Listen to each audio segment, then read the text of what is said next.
Hello दोस्तों, तो फिर आज करेंगे अपन स्टार डेल्टा ट्रांसफॉर्मेशन।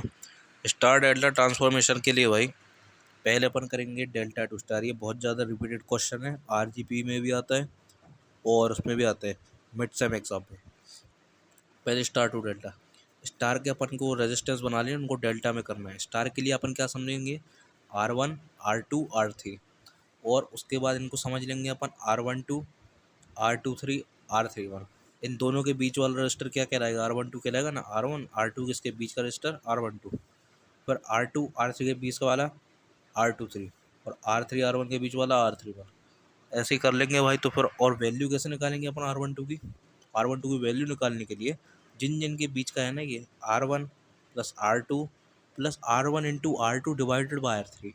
समझ रहे हो, एक पैटर्न आप निकाल सकते हो कि जो भी रजिस्टर्स निकालना है उनके बेस जो है उसको अलग अलग कर दो, उनका मल्टीपल कर दो, और जो नहीं है उससे डिवाइड कर दो भाई। समझे आप, समझदार समझ गया होगा।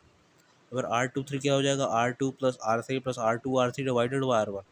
तो फिर R31 क्या हो जाएगा, R3 प्लस R1 प्लस में R3 R1 divided by R2। ये हो गया भाई स्टार टू डेल्टा। अब इसके बाद समझेंगे डेल्टा टू स्टार। अब समझेंगे अपन डेल्टा टू स्टार। डेल्टा में क्या होता है, R12 R23 R31। यहाँ आ जाएगी R1 R2 R3। कैसे निकालते हैं, R1 निकालने के लिए ना, R1 क्या रहेगा ना, इन दोनों के बीच का रहेगा रजिस्टर। मतलब इन दोनों के बीच का रजिस्टर R1 है, इन दोनों के बीच का रजिस्टर R2 है, इन दोनों के बीच का रजिस्टर R3 है। जिनके भी बीच का रजिस्टर है ना, उन दोनों को पेश करो, उन दोनों का मल्टीपल करो और फिर डिवाइडेड बाय तीनों का सम कर दो।